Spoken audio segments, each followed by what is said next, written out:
Hola, hola.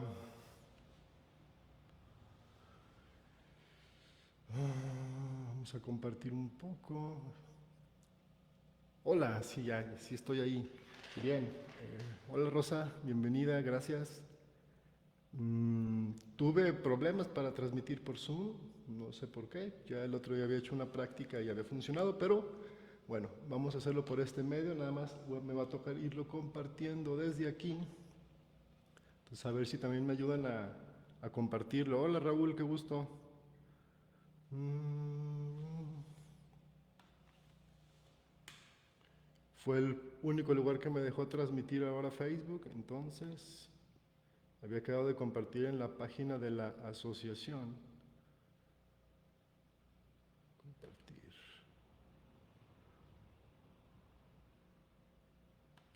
Hola, hola. Un segundo y comenzamos la charla. Y espero que sea diálogo, por ahí vamos a ir platicando. Hay muchas preguntas que se quedaron la vez pasada pendientes de responder en esta charla desde la página de la Asociación Mundial de Biomagnetismo y Ciencias Integrativas. Mm, Compartir en página.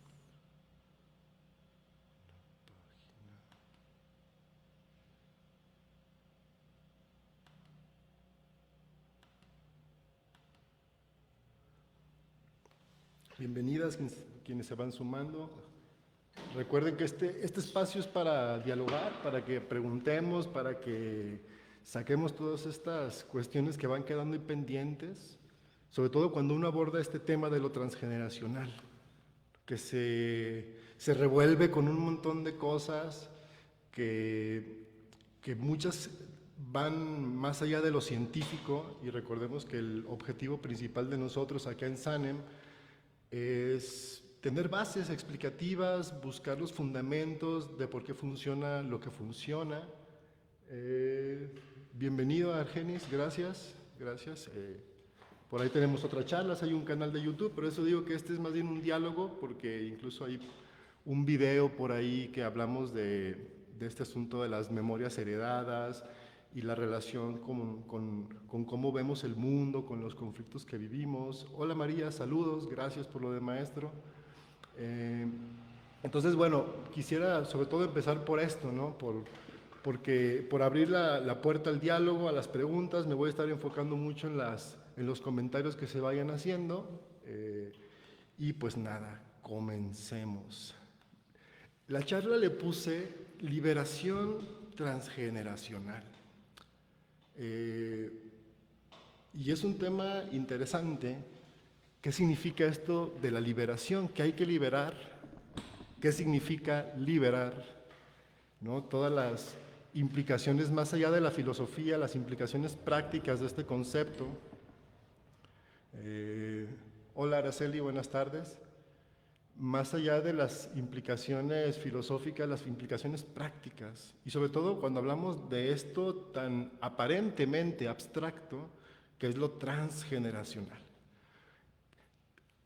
Gen significa nacimiento, ¿no? Viene de esta raíz griega, nacer, nacimiento, que tiene que ver con crear, la creación, la capacidad de crear. Transgeneracional es la información o qué se transmite entre un nacimiento y otro, ¿no? Sería como la traducción literal. Cuando hablo de lo transgeneracional, a mí me gusta siempre decir que somos seres que viven fuera del tiempo y del espacio, o en múltiples tiempos y espacios simultáneamente, si se le quiere ver así, ¿no? Somos seres que el tiempo, y cuando hablamos de lo transgeneracional, hablamos del tiempo, ¿no? De ese movimiento constante que también atraviesa la vida, las vidas, los aprendizajes. Hola Rosaura, un placer también. Hola Elda, buena tarde, bienvenidas quienes se van sumando. Y bueno, creo que esto queda también grabado, es la idea, y espero que por ahí La idea era grabarlo de Zoom, que se graba con mejor calidad para también subirlo al otro canal, pero bueno, a veces se dan las cosas así, como uno no lo planea. Entonces decíamos que lo transgeneracional tiene que ver con la historia, ¿no? Hasta le puse como subtítulo a la charla, ¿no? Aprender a observar la historia de la historia. las historias detrás de las historias que nos contamos. Otra cosa que decimos mucho en Sanam es que el ser humano se hace de eso, de historias, de narrativas, de la narrativa que se cuenta de sí mismo. Entonces siempre hay que preguntarnos desde dónde narro lo que narro, desde dónde me observo, qué categorías de observación utilizo y desde dónde surgieron esas categorías de observación, si realmente me son funcionales o no. Si realmente las palabras, cuando hablo de categorías, hablo de palabras, cómo me digo, cómo me hablo, cuál es el diálogo interno, los tonos que uso, las formas que uso, por supuesto, para hablar con otras, con otros, todas estas implicaciones, ¿no? Tenemos que preguntarnos de dónde viene. Entonces decimos, el ser humano no nace en blanco, ¿no? Cuando hablamos del cerebro, desde Santiago Ramón y Cajal, él fue muy claro en este asunto. El cerebro no nace en blanco y el humano tampoco, ¿no? El ser humano nace con muchísima información que hemos ido descubriendo gracias a la genética, algunos pequeños aspectos de la transmisión de información y ya podemos explicar por qué se heredan ciertos rasgos, ¿no? De padre a hijas, a hijos, de madres, y cuáles rasgos no son compatibles genéticamente. Entonces empezamos a revelar algunos elementos de cómo se transmite este proceso de información.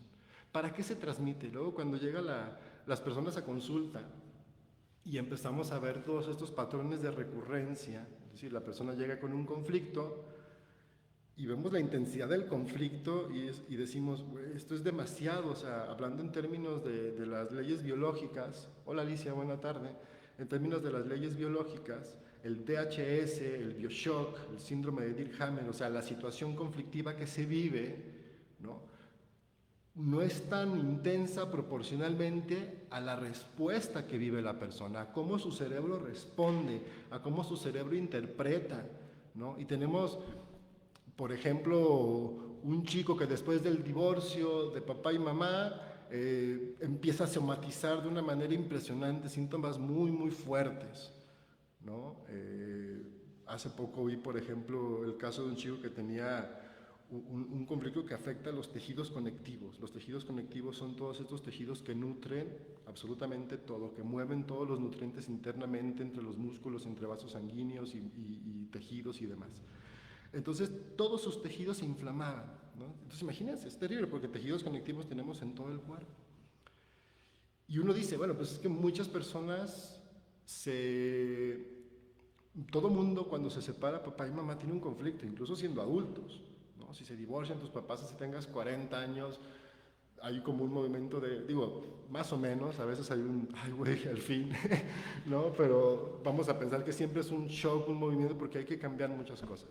Entonces imagínate, cuando eres niño, cuando eres joven, cuando dependes totalmente de este sistema, el divorcio siempre es un shock.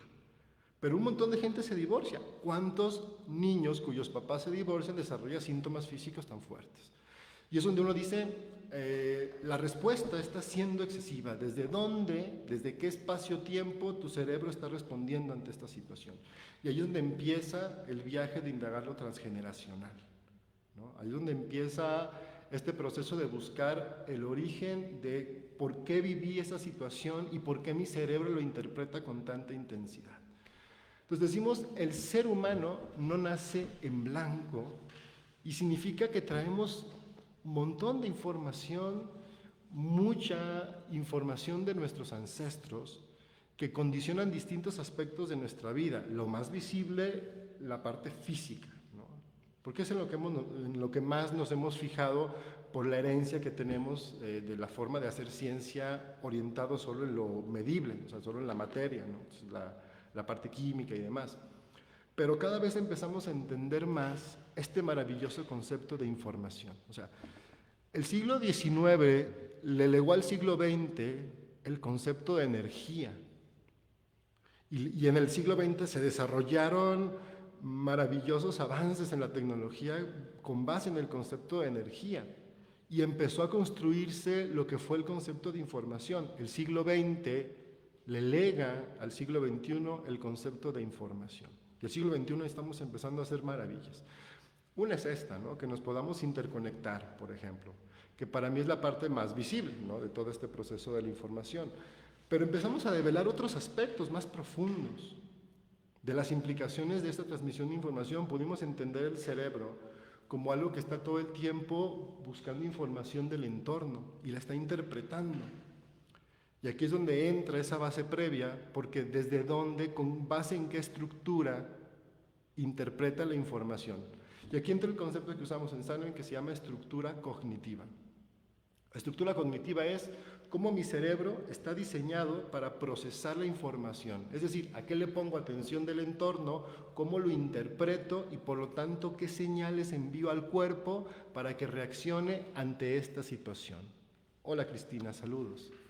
Entonces, esta estructura cognitiva no es totalmente construida por la persona ni por el entorno, aunque el entorno media mucho y la persona, claro que siempre tenemos un poco de libertad de ir eligiendo al menos ciertos aspectos de nuestra vida.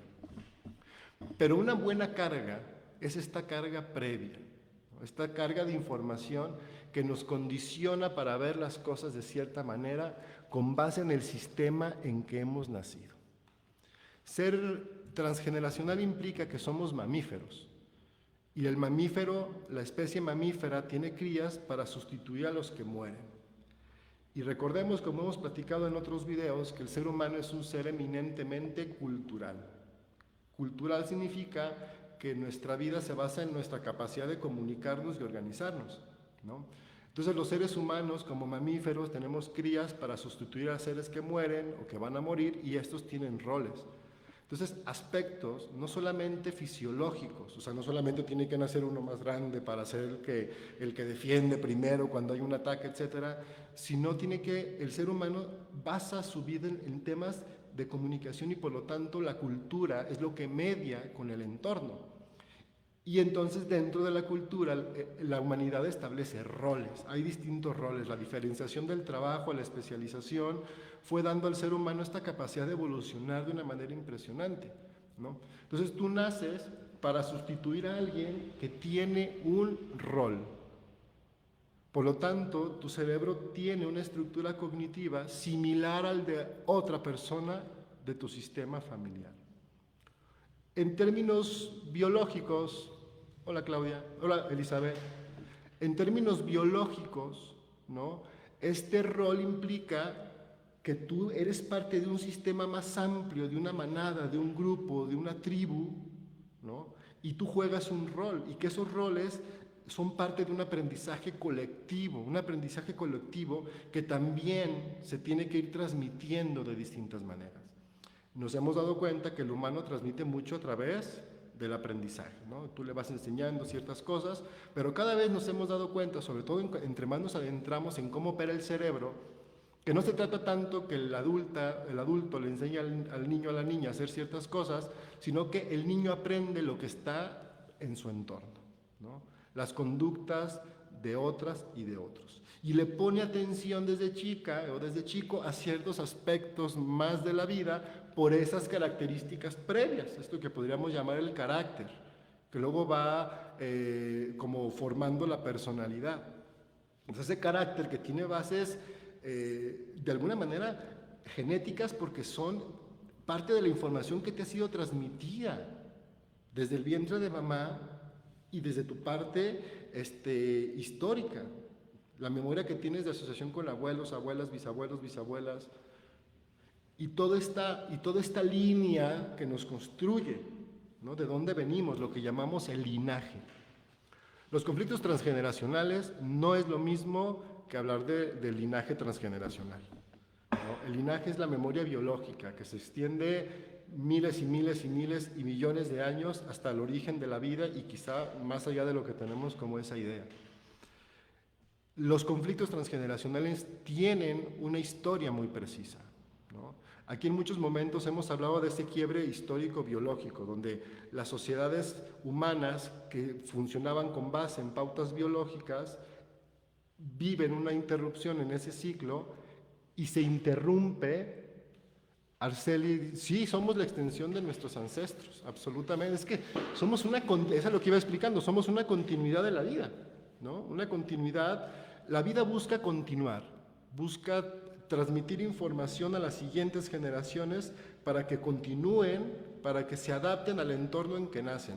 Entonces, cuando se interrumpe esta línea de tiempo de vivir en coherencia con la lógica mamífera y se construye una lógica o una cultura anti-mamífera, y échenle un ojo a los webinars que acabo de subir, ahí abordamos mucho ese tema, a YouTube, al canal de YouTube, están muy, muy buenos. Esas son 2 clases que quisimos compartir como a la mayor cantidad de gente posible, porque es información básica que debemos tener. Entonces, cuando se interrumpe esto, cuando se interrumpe el flujo mamífero, la cultura mamífera, y se construye la llamada cultura patriarcal, es decir, que empezamos a vivir con base en la separación de madres y crías, se genera un entorno adverso para la vida, pero la vida tiene que continuar, y seguimos siendo esa continuidad.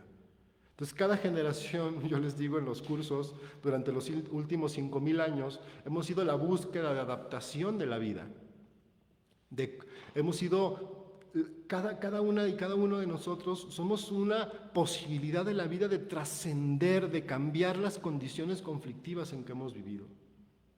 Todos nacimos en esta cultura y al mismo tiempo tenemos esa semilla que nos dice busca algo diferente, trasciéndelo. Y esa es la continuidad del linaje, ¿no? La cultura tiene su propia historia, que podría decirse va paralela a la del ser humano y al mismo tiempo le va parasitando. Es una cultura que va parasitando al ser humano.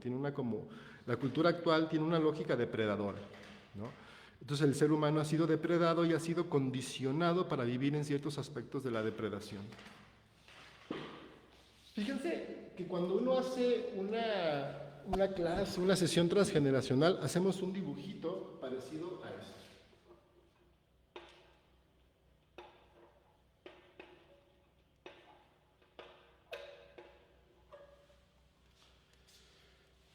Y le llamamos el genosociograma, le llamamos el árbol genealógico. Bueno, pero es un genosociograma, es un mapa de la familia, es una forma específica de relacionarnos. Cuando uno estudia la historia de la familia, se da cuenta que pues, no siempre hemos vivido así. Ahí viene donde empieza este quiebre. Los últimos 5000 años se fue construyendo una forma de vida basada en este sistema de relaciones que tiene una lógica, ¿no? Si se dan cuenta, vertical. Siempre hay alguien arriba y siempre hay alguien abajo. Y esto ya te va programando para verte con una lógica que tienes que ver o alguien hacia arriba o alguien hacia abajo y te van adaptando a la lógica de la autoridad. ¿Qué onda, mi Alonso? Saludos.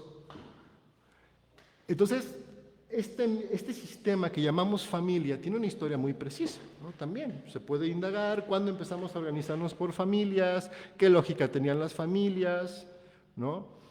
Y empezamos a entender en qué entorno hemos vivido. Entonces, ese es el entorno, el de la familia, que lo he dicho muchas veces, viene del latín famulus, que significa esclavitud.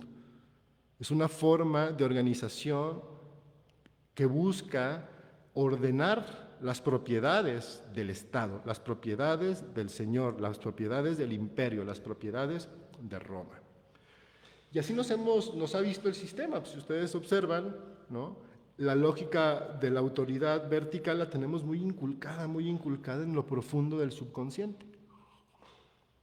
Pero esos son aspectos culturales. Entonces, a mí la verdad me molesta mucho que siempre cuando se habla del tema de lo transgeneracional se hable de los conflictos de papá y los conflictos de mamá. ¿Por qué? Porque esto no es biológico. La madre es biológica. El padre es una construcción totalmente cultural que no ha existido siempre, en la historia. Esta es una forma artificial de organizar al ser humano. Una forma artificial de organizar la manada humana, ¿no? Y hay formas biológicas, sí, ¿no? Tiene que ver con una mezcla de la comunidad que integra la diversidad. Aquí en Salem tenemos como este proyecto social que le llamamos la comunidiversidad.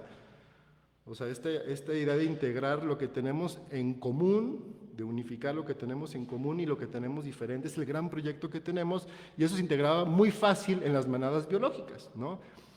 Que tenían un sentido, por haber tenido madre, de de sentir placer, de complacer. Entonces la tríada biológica es horizontal y tiene que ver con la manada, con las madres y con las crías. O sea, la forma de organización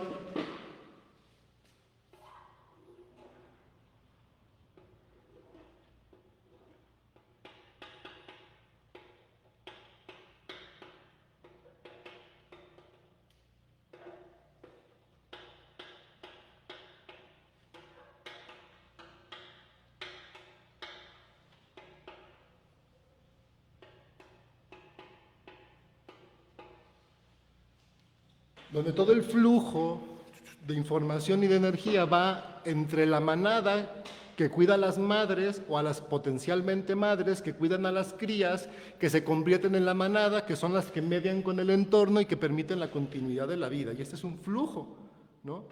Esto es un flujo horizontal, ¿no? Donde todos y todos somos iguales, donde se respeta estos niveles de prolactina biológico, que son altísimos los primeros 7 años de vida en la madre humana maternante, porque es el deseo materno, el deseo de proteger y cuidar a la cría, y esto es posible por una manada que te protege. Entonces la manada que te protege es la que te provee, la que va al entorno y regresa, ¿no? Y provee a la madre para que la madre provea a la cría y la cría desee biológicamente convertirse en parte de la manada. Y cada cría tiene ganas de hacer algo diferente. A cada cría es diversa y se convierte en parte de una manada diversa, pero cada cría diversa integra una colectividad. Entonces la diversidad integra lo común, ¿no? Todos buscamos lo mejor para todas y todos, satisfaciendo mis deseos. Hago lo que quiero y desde ahí me conecto y con el grupo, y el grupo me da lo que no me puedo dar yo solo, porque soy un ser social. Entonces, esta parte biológica, hay un quiebre y empezamos a construir esta parte, ¿no?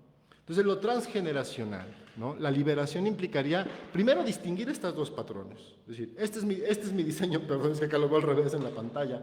Este es mi diseño biológico y este es un diseño impuesto artificialmente. Las implicaciones de esto son brutales. Porque estamos hablando de que si quiero rearmonizarme y entender y realmente trascender, tengo que aprender primero a ver estas distinciones y sus implicaciones históricas. Oye, César, me tengo que divorciar de mi familia, de mi pareja. No, por supuesto que yo no tengo nada que ver con tus decisiones, ni nada que ver con eso, no. Puedes seguir viendo con tu pareja y ser feliz. Es el tema de cómo nos organizamos, porque esto lleva implicado una relación de autoridad. Nada más, es diluir eso y desde ahí tú puedes organizar para vivir con quien quieras, como quieras y cuando quieras. Entonces, lo transgeneracional implica en un primer momento entender las implicaciones históricas de vivir bajo este sistema, sobre todo en aquellas mujeres que nos han dado vida. ¿Me explico? Sobre todo en aquellos bebés, aquellas bebés de los cuales también se convirtieron en adultos que luego nos dieron la vida o que transmitieron la vida a aquellos que nos la dieron a nosotros, que nos la transmitieron. Esa extensión, como dice Araceli por acá. Entonces, ¿qué implica para una abuela vivir en situaciones donde no tiene libertad, donde no puede expresar, donde no puede ni siquiera comprender lo que vive, porque su cultura no le dio palabras para hablar de muchos aspectos que son conflictivos? Muchas situaciones que va viviendo cada uno de nuestros ancestros. La mayor parte de la gente no hablaba, no se comunicaba, entonces no se comunicaba ni consigo misma, mucho menos con otros y otras, y mucho menos se sentía escuchada. Y recordemos, esta es la base del ser humano. O sea, no es poca cosa, no es decir, pues nomás no lo habló, pero no es que cuando no hablarlo es que no existe. Nombrar es crear, decía uno de mis maestros, el maestro Igor, nombrar es crear. Porque el lenguaje implica la posibilidad de futuro, la posibilidad de la existencia material de aquello que nombras. Lo que nombras se materializa. Aquí o en otro espacio y en otro tiempo, pero se materializa. La palabra es muy, muy poderosa. ¿Cómo nos nombramos? ¿Cómo nos narramos? Entonces mucha gente llega y me dice, no, pero es que mi abuelita dice que era muy feliz y a ella le encantaba atender al abuelo. Y dices, a ver, ¿neta tú le desearías eso a tu hija? Y dices, bueno, no. Dices, entonces no se lo desearías a nadie. ¿Eran otras épocas? Sí. Eran otras épocas. Pero esto no justifica que no sea doloroso, porque todo humano nace con las mismas necesidades, con el mismo diseño. Y cada madre está diseñada para estar con su cría 7 años siendo tratada como una diosa, porque ella cuando fue cría estuvo 7 años con su madre que fue tratada como una diosa. Esta parte del diseño biológico tiene implicaciones brutales cuando uno ve la ruptura, ¿no? Lo que vivimos acá. Entonces, las consecuencias de haber vivido condicionamientos culturales que se normalizan, o sea, lo más brutal, la peor violencia es la que no se ve, la que creemos que es normal, ¿no? La que tomamos como natural. Y venimos de una cultura supremamente violenta con lo más sagrado, con lo más sutil, lo más delicado de la vida, que es la cría humana. Y la cría humana, al separarla de la madre, activa mecanismos de protección, de defensa, se llena de cortisol, produce adrenalina, su sangre se concentra en los músculos cuando debería ser en los tejidos sensitivos para poder vivir aquí. Entonces se acoraza y aprende a vivir aquí, obedeciendo y mandando. Entonces somos una sociedad que su lógica, o sea, casi todos, la lógica de lo que vemos es que nos vemos arriba, nos vemos abajo, y de ahí surge un montón de conflictos, y es una distorsión de nuestra percepción biológica, muy, muy profunda. Entonces lo transgeneracional implica ver estos patrones, aprender primero a ver con quién tenemos afinidad. Entonces aquí en Salem no decimos, eres doble de Dios. La verdad es que le agradecemos mucho a la psicogenealogía francesa y a estos, sobre todo a la psicogenealogía francesa, que empezó a hablar de estos temas de lo transgeneracional, obviamente a la parte sistémica acá de Palo Alto, California, donde se empieza a hablar de la relación sistémica. Saludos, Ernesto, bienvenido. Pero aquí tenemos que hablar de otros lenguajes también. O sea, este tema de decirte soy doble de, soy yaciente de, son palabras muy pesadas. Tú no eres doble de nadie, eres único. Traes información, tienes afinidad genética con ciertos miembros del clan, por lo tanto tu percepción, tu cuerpo está condicionada por aquello. Pero todo esto puede cambiar, sobre todo la percepción, pero también el cuerpo, digo, en términos de salud sobre todo, ¿no? Hay cosas que no hay necesidad de cambiar. Pero elementos de salud sí, y muchos condicionamientos que tienen que ver con la genética. Yo aquí he visto un montón de personas que llegan con condenas genéticas y que ya dejan de tener los síntomas y por lo tanto ya no los transmiten. Esto que pensábamos que era todo determinante del gen, nos damos cuenta también de cómo el entorno puede cambiarlo. Entonces, claro que estás condicionado, hay una estructura histórica que te condiciona, ¿no? Pero tienes un diseño que está ahí, que si tú lo pones a tu cerebro en este diseño, automáticamente se adapta. Pero tenemos que ser capaces de aprender a observar y reconocer muchas cosas, ¿no? ¿Por qué funcionan las fechas? Porque somos patrones de movimiento. Entonces los clanes humanos se movían, ¿no? Y se iban moviendo por siglos. Y llegaban a un lugar y se quedaban donde había comida, donde había agua, y ahí es donde teníamos los coitos, ahí es donde teníamos los partos, ahí es donde nos quedábamos en las etapas más delicadas de la crianza humana. Entonces ya eso se queda como patrones. Entonces tú vas y buscas personas similares a estos patrones dependiendo de la información que tu cerebro busque. Entonces tu percepción tiene que ver con ese rol y con lo que tu sistema haya vivido en esta historia, en esta cultura. Yo que les digo, nos guste o no nos guste, nacimos aquí, ¿no? Y tiene muchas consecuencias, y bien importante, aquí no se trata de culpabilizar a otras personas, porque luego también llegan mucho en el tema de la liberación de corta con tu abuela, corta con tu abuelo, regrésale lo que no era tuyo, como si hubiera tenido alguna conciencia, ¿no? Realmente alguien de esto, ¿no? Como si alguien que no fue respetado su diseño pudiera ser juzgado por su conducta, ¿no? Es como si yo dijera, un león nace y crece en un zoológico, lo llevo a la sabana y digo, ¿y este güey, pinche león, por qué no sabe cazar, no? Si lo dejas, en un rato se le empieza a activar el instinto y empieza, pero así de pronto le va a costar trabajo, ¿no? Porque no nació adaptado y muchos morirán, no se lograrán adaptar a este nuevo entorno porque ya fue atrofiado su cerebro. Nacer en un entorno que no es el de tu diseño, altera, ¿no? Altera lo que... Hola Gina, igual, qué gusto saber de ti. Altera, ¿no? El nacer en un entorno diferente altera nuestro diseño. Y ese es el tema. Tenemos un diseño biológico, pero hemos sido creados en un entorno cultural adverso. Y venimos de sistemas y sistemas de este sistema cultural adverso, de historias, de años, generaciones y generaciones.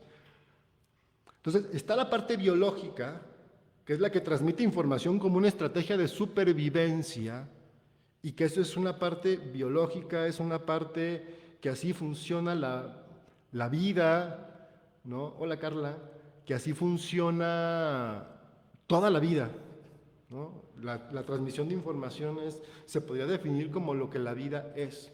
La vida busca trascender y lo que trasciende siempre es información, ¿no? Información que permite multiplicar otra vida, mejor adaptada, cada vez mejor adaptada a los cambios. Entonces, este es un sentido puramente biológico y eso sucede siempre y en todas las especies. El por qué la afinidad en términos de conflictos tiene que ver con la cultura. Entonces, tú tienes afinidad con tu linaje, en especial con aquellos miembros del clan que vienes a sustituir. Por ejemplo, y esto nos pasa a muchas y muchos, casi siempre va a encajar por ahí, el hecho de que tu mamá nace y es hija de una mujer que tuvo muchos hijos, entonces, vamos, no tiene mamá. Entonces, cuando tiene una hija, cuando tiene un hijo, ¿qué genética le transmite? ¿No? Hola, Juan Carlos, qué gusto saber de ti también, viejito. ¿No? ¿Qué información le transmite, ¿no? A partir de la situación vivida, a partir de la experiencia previa, ¿qué información transmito al que sigue? Pues obviamente lo que mi cerebro interpreta que le hizo falta.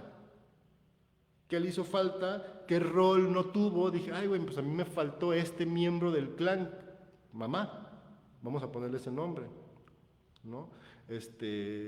Esther, la abuela Esther no estuvo, porque cuando mi cerebro tuvo conciencia, Esther tenía otros 8 hijos y yo era mamá de 4 de ellos, ¿no?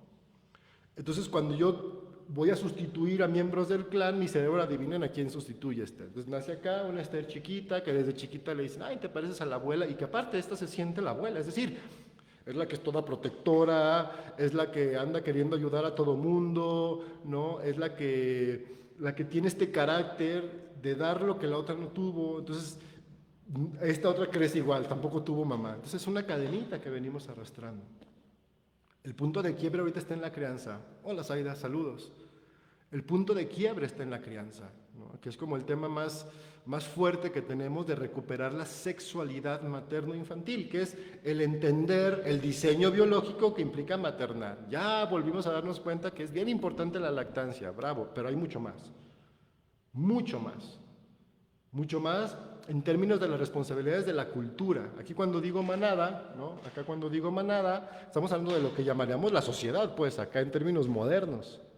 Pues la sociedad moderna no tiene fines de bienestar, ha sido una lucha constante del ser humano porque el sistema se haga más humano. Si se dan cuenta, si les gusta un poco la historia, pues venimos de sistemas supremamente autoritarios que han ido dejando de serlo, y ahí están las aspiraciones que llamamos democracia, y esta necesidad de incidir, y este sueño comunitario, ¿no? Desde hace mucho tiempo está ahí, y eso es el humano, el instinto de regresar, ¿no? El instinto de regresar a lo que somos. Saludos a Kabir también, y Jay también, ¿no? Eso siempre ha estado ahí, pero el sistema social y cultural, obsérvenlo, está diseñado para todo lo contrario, ¿no? Entonces ha sido como una búsqueda de espacios de libertad y cómo el sistema busca borrarlos, cooptarlos, ¿no? Transmutarlos, corromperlos permanentemente. Entonces el término libertad en el sentido de lo transgeneracional, no se trata, lo hablamos también mucho luego en consulta, no se trata de ser libre, de enfocarme, es que tengo que ser más libre, porque otra vez es como regresar el conflicto a mí, como si yo, este bebé que no tuvo madre por nacer en esta cultura, ¿no? Ese bebé que está todo confundido emocionalmente y por eso no sabe responder y por eso le cuesta trabajo encontrar relaciones sanas. Y esto no es porque seas tú no lo eliges. Saludos, Susi, saludos, Ivette, qué gusto. Tú no lo eliges conscientemente, es tu cerebro a partir de esas estructuras corrompidas, por eso eliges algo desde acá, porque es el entorno al que tu cerebro se supone que está adaptado. Y se adapta para esto, para buscar trascender a esto, siempre. O sea, va a decir, mira, tú naciste aquí, en este sistema conflictuado, pero te toca buscar cómo salirte de ahí e irte para acá.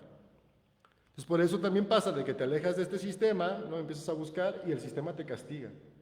Pues, obviamente, yo les digo, cuando un esclavizador se pone contento porque su esclavo se libera. Y el sistema familiar, familia, esclavitud, va a reaccionar como un esclavo que se libera, con la exclusión, con el castigo, con el juicio. Yo digo, ustedes confíen en el afecto, en el cariño, en el sentido biológico del amor, porque eso se sostiene. Entonces, a la vez no te entienden, a la mera se escandalizan, a la mera piensan que te estás afectando por alejarte de esos patrones tradicionales, pero si te aman y ven que estás bien, los que te aman te vuelven a abrazar. ¿Me explico? Entonces, el tema de la liberación no es eso, no es que tú tengas que ser, ya eres libre, ya eres esto. Ya eres esta esencia biológica, porque esto tiene que ver con una organización basada en el deseo.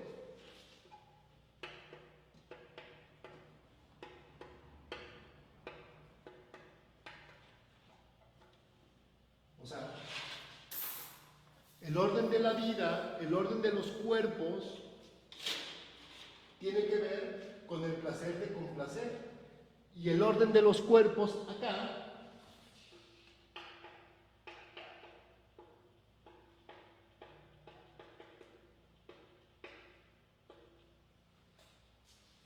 como maravillosamente lo dijo el abuelo Michel Foucault, ¿no? Vigilar y castigar. Acá el cuerpo es memoria de placer de complacer, confianza, confía en ti, haz lo que desees y eso es lo mejor para los demás. Acá es vigilar y castigar. No, el niño es malo, hay que educarlo, hay que disciplinarlo, hay que ordenarlo porque no sabe qué hacer en este mundo y no, porque su instinto va a ser hacia acá. Y obviamente no se va a adaptar a esto solito si no lo someten.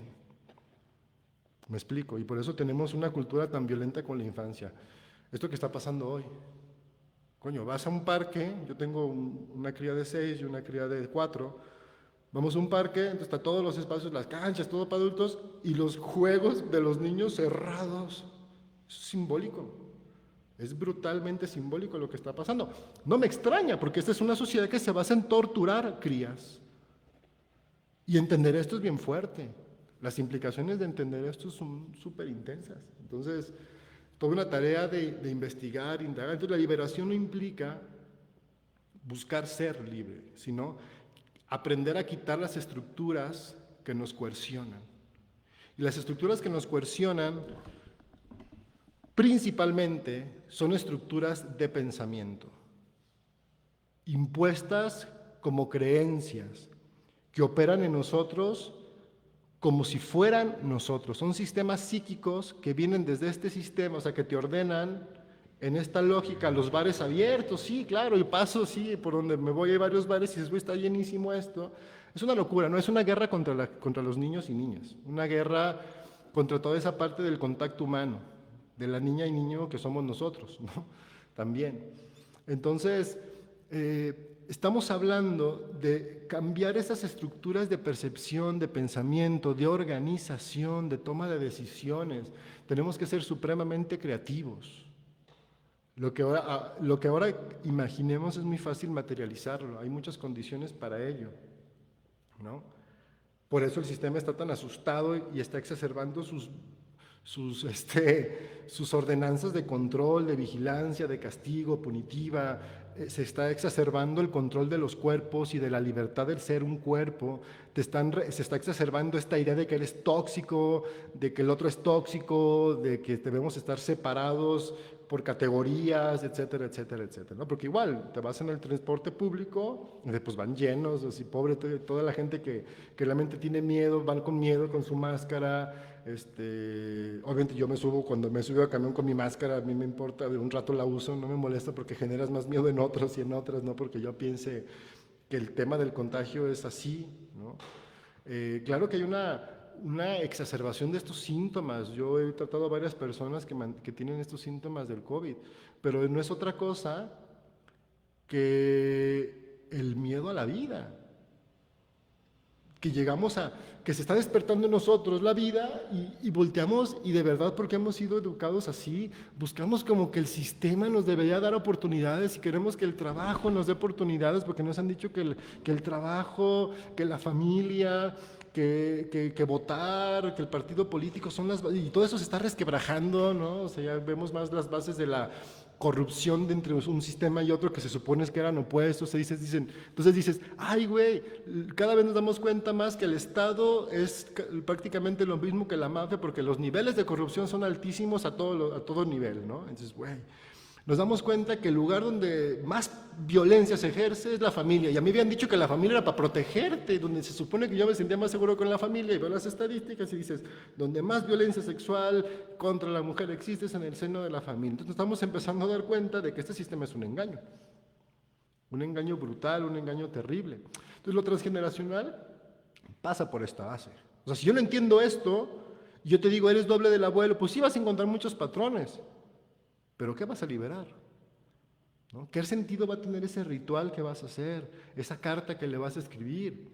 ¿Desde dónde se la vas a escribir? ¿Se la vas a escribir también desde ahí? ¿Desde el juicio? ¿Vas a hacer una hipnosis donde le vas a decir, desde siendo la abuela al abuelo, todo lo que lo odias? Y está bien, se va a liberar y te vas a sentir bien un rato. ¿Pero el abuelo qué? El abuelo también fue un niño violentado, por eso fue violento. Entonces hay que destrabar esta diferenciación entre lo que implica realmente ser humano, ¿no? Y el sistema cultural en que hemos sido obligados a vivir. Y esa es la base de lo transgeneracional. Y ahí vamos entendiendo los patrones. Esto a mí me sirve solo al inicio del proceso para ver la afinidad del origen del conflicto principal que trae la persona en consulta.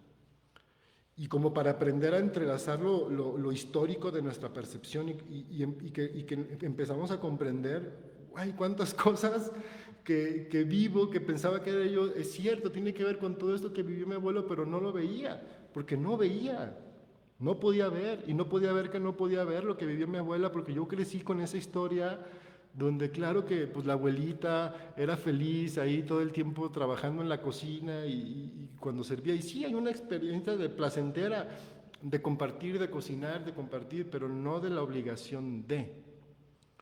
Es ahí donde se mezclan muchas cosas. Digo, no es lo mismo yo cocinar para mis nietos que cocinar todos los días para la persona que más me violenta, con quien menos afecto siento y con quien aparte me han dicho que me debería dar afecto, porque para eso es el marido, para que me dé un lugar en la vida, ¿no? Porque eso le dicen a las niñas acá en este sistema, ¿no?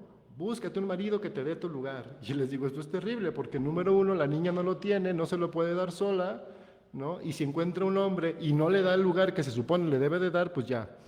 Y esas son las historias de las que venimos, ¿no? Esto es como el elemento cultural de lo transgeneracional. La parte psicológica la han abordado muchos, por supuesto que la entendemos aquí en Sanmen como algo importante, ¿no? Las construcciones profundas, los diálogos, y eso sale en el proceso de consulta. Pero creo que este elemento, ¿no? Que da como otra escala de la percepción, te enriquece la observación de lo transgeneracional, ¿no? Te enriquece en entender por qué tu abuela fue como fue y por qué su cerebro observó ciertos patrones que condicionó, ¿no? La estructura de percepción de mi madre o la mía, ¿no? Ya podemos ver esta vida como un patrón de transmisión de información a partir de esta dualidad que estamos planteando aquí. De esta búsqueda de la vida por continuar en medio de un sistema diseñado para restringir la continuidad de la vida, al menos de la vida libre, de la vida armoniosa, y que busca la construcción de la vida sometida, ¿no? Sin libertad, precisamente, donde tú permitas la explotación de tu cuerpo, ¿no? Échense un clavado a la historia de la mujer, échense un clavado a la historia de la sexualidad, que cada vez hablamos más de ello, ¿no? De qué implica, échense un clavado al término, a los estudios sobre neurociencias en torno al papel del placer, al papel de la complacencia en la longevidad, en la lucidez, en la salud física, en la salud emocional, ¿no? O sea, ya no somos, eso me encanta, porque ya no somos estos filósofos, sociólogos, utopistas, como nos decían, ¿no? Que aspiraban, no, ya hay bases científicas. Échense un clavado a la neurología, a las neurociencias, pues, y a la endocrinología.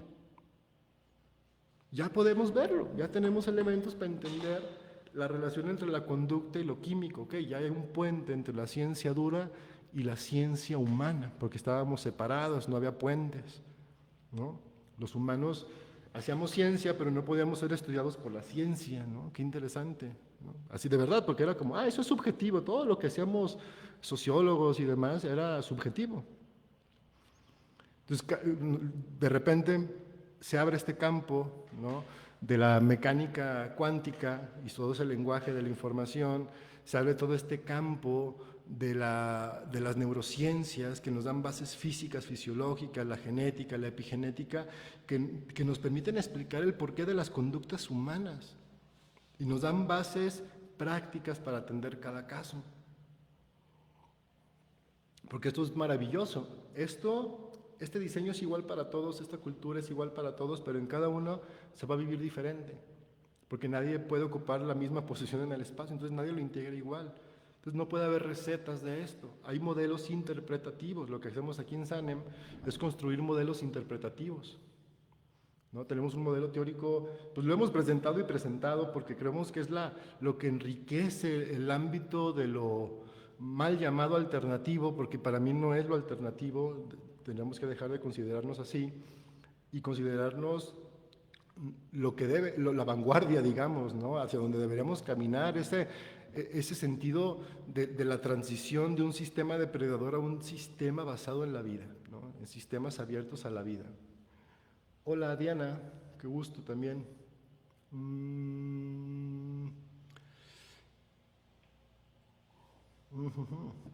A ver, dice, saludos, gracias por tus exponencias y crear los espacios para mejorar las condiciones nuevas de desarrollo, primordialmente familia, pilar de la sociedad.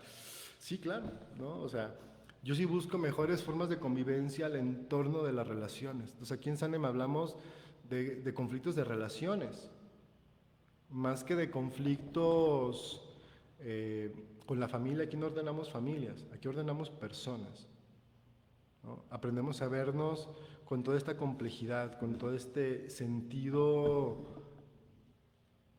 híjole, con este reconocimiento. Por eso nuestro curso, que va a comenzar ahora en noviembre, se llama Reconoce tu conciencia biológica, porque es realmente reconocer, con el paréntesis en el porque es conocer, o sea, ya sabes, ya lo tienes ahí, pero es volver a darnos cuenta de lo que somos, reconectarnos con nuestro propio diseño, con nuestra memoria, aprender a aprender, ¿no? Aprender a descondicionar y aprender a aprender.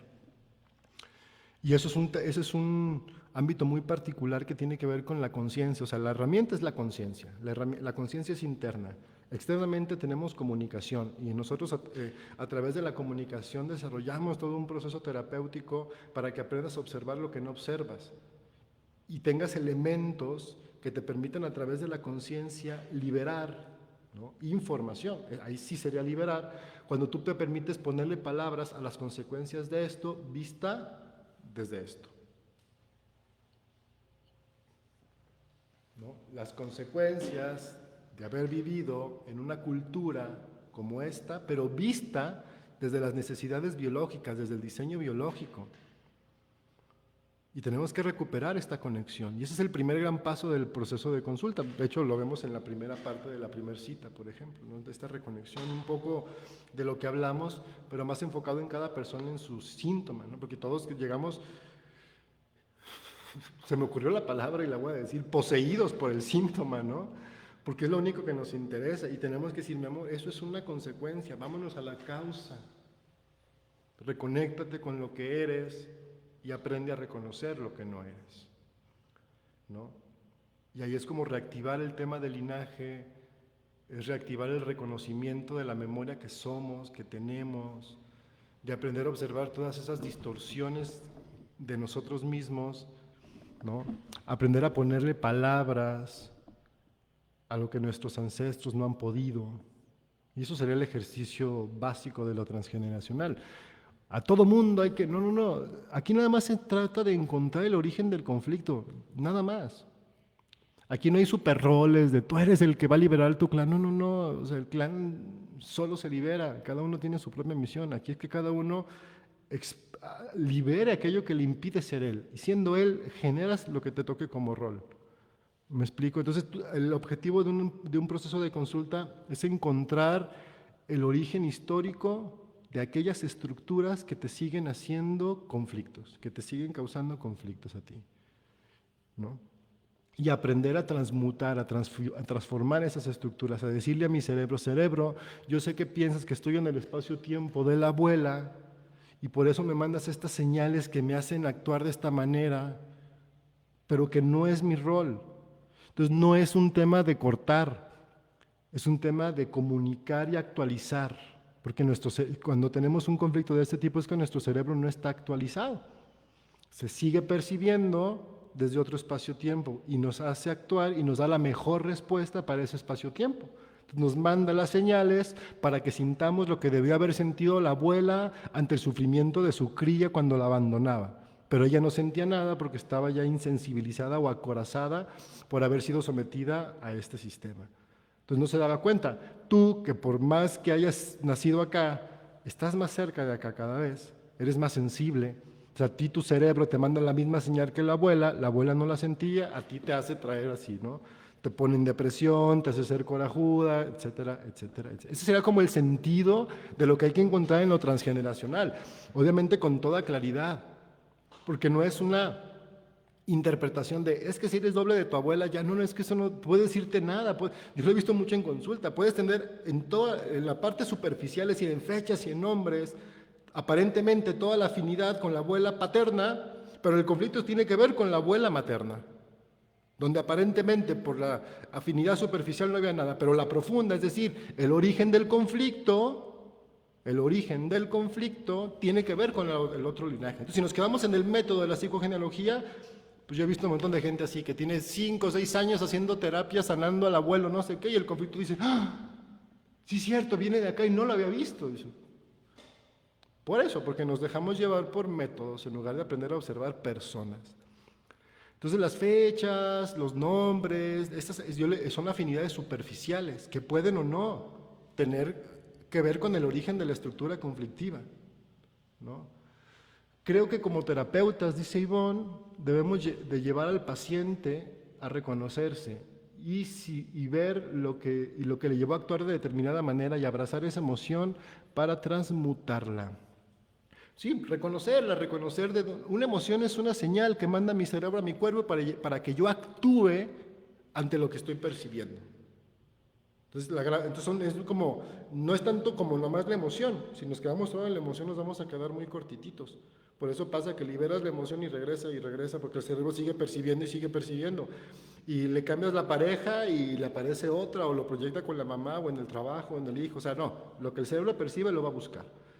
Entonces, sí es importante este tema de la liberación de la emoción, del abrazarla, pero aquí en el temas históricos es reconocer que tiene que ver con una respuesta, de otro entorno y de un entorno muy conflictivo, que sí tiene que ser transmutada, pero hacia acá, con todas las implicaciones sociales y culturales de esto. A veces es cambiar la imagen que tenía del abuelo y decirle, no cambie la imagen del abuelo, solo cambia la imagen que tenías del esposo de tu abuela, con eso. Si tu abuelo fue bueno contigo, déjalo, ¿no? Pero cambia la visión que tienes y acepta lo que sí vivió tu abuela con el abuelo. Entonces ahí se trata de eso, de liberarla, de transmutarla, de permitir que la abuela trascienda, de hablar con ella, y ahí viene ya todo este tema complejo, donde yo no estoy hablando con la abuela, estoy hablando es una clave, una llave, la palabra abuela, la palabra Esther, del ejemplo que usé, ¿no?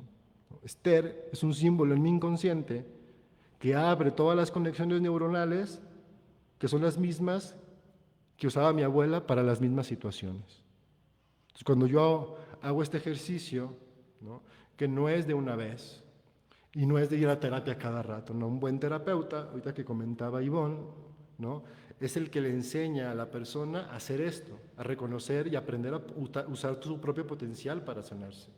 Yo por eso le apuesto a la conciencia, ¿no?, porque eso todo el mundo la tiene, todo el mundo tiene acceso a ella, no es nada que no puedas, que tengas que comprar, ahí está, nomás hay que aprender a usarla.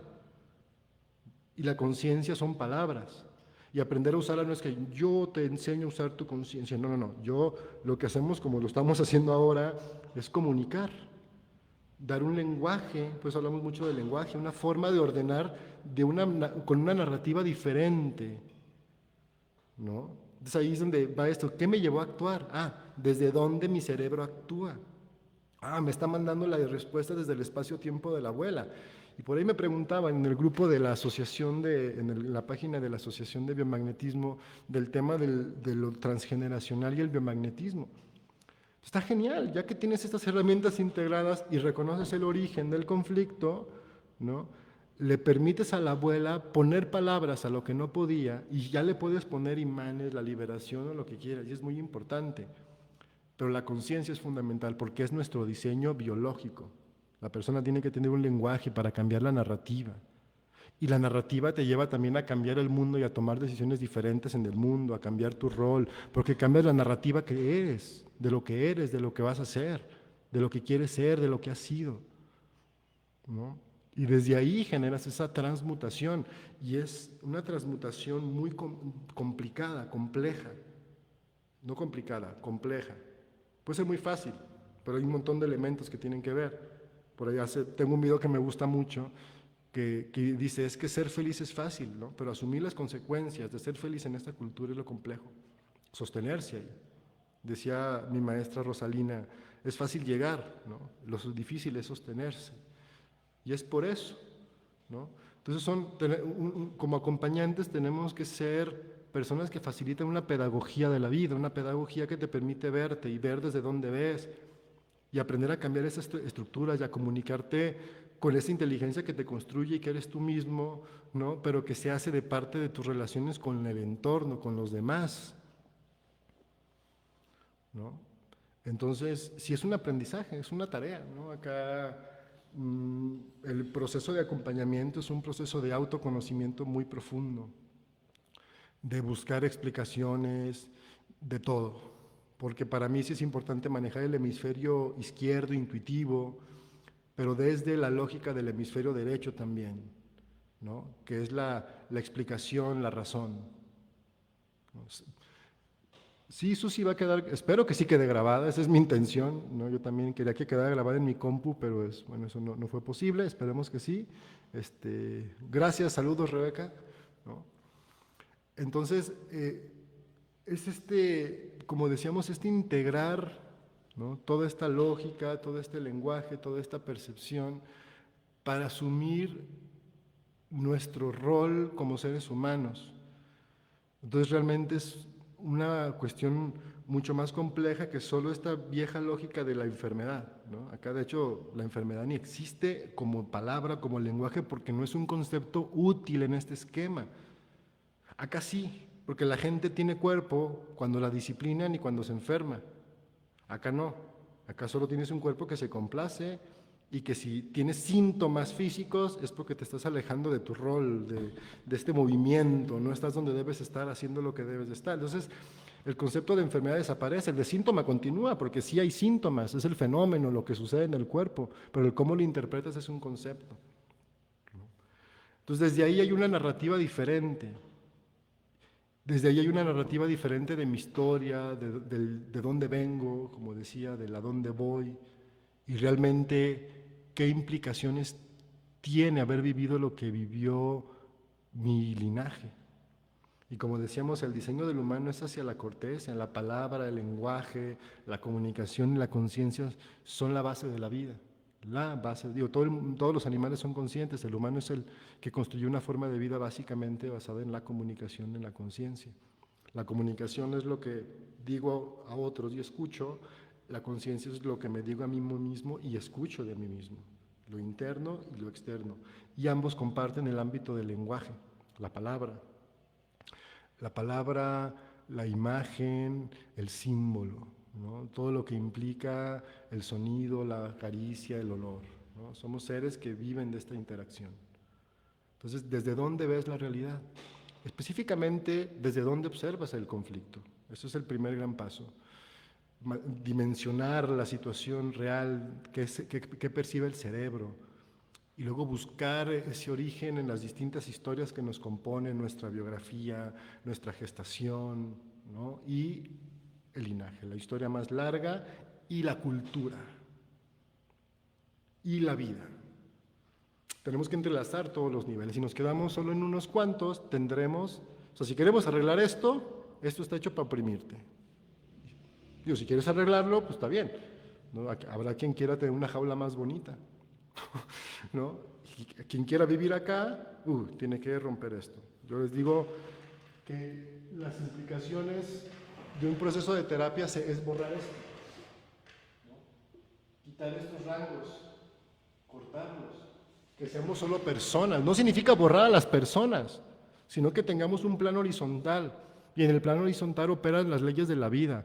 Te reúnes con aquellos y aquellos con quien tienes afinidad, afecto, ¿no? Con quien creas. Y te aleja de lo que no, todo de lo que no, y aprendes a hacerlo. Y también es importante entender que somos consecuencias de una historia que no elegimos. O sea, estamos viviendo un proceso que yo llamo rehabilitación mamífera. Estamos rehabilitando las implicaciones de ser mamíferos. Entonces, vivimos todavía con estas estructuras. Queremos despertar estas y estamos entre las dos. Somos la memoria y la sabiduría de millones de años de la vida en la Tierra. Y venimos de una cultura que durante 5,000 años nos ha dicho lo contrario. Y ahí estamos.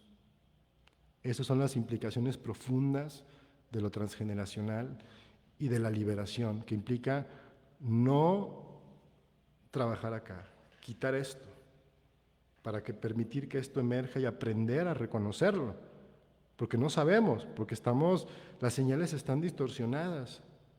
Vivimos en pie de guerra contra nuestros cuerpos, en pie de guerra contra la naturaleza, en pie de guerra contra el aire, contra todo, porque así hemos sido condicionados para percibir. Y aprender a vivir en armonía, a confiar en mí, a confiar en los demás, es un proceso que requiere tiempo. Espero no mucho, ¿no? Pero sí es un proceso que requiere tiempo. Y es donde decía, el objetivo de la consulta es pedagógico, no es terapéutico, no es vente, yo te quito, no, te comparto información que te permita saber cómo tú mismo operas y cómo aprender a cambiar tus propias estructuras. Aprender a decirle a tu cerebro que la señal que te envía ya no es necesaria, que la entiendes e integras por qué, pero que tú estás en otro espacio-tiempo y se lo demuestras. Y esa es la rehabilitación. Permites tener palabras y vivir lo que no habías vivido. Bueno, ha sido un placer. Espero haya sido de utilidad la charla, que la hayan pasado bien. Esperaba más preguntas, pero bueno, ya charlaremos en otros momentos. Y esperemos que ya se arregle este tema de la tecnología y que podamos transmitir en esta plataforma que es un poco más amigable para la interacción. Como dije, ha sido un placer, estamos en comunicación, espero sus comentarios, sugerencias, que compartan este video donde ustedes gusten, la información es libre y para liberar. Hasta pronto y les quiero mucho. Hola Vania, saludos y hasta pronto. Chao Lorena, chao Rosaelia. ¿No? Gracias también, abrazos para todas y todos. Muchas gracias para ti también, Susi.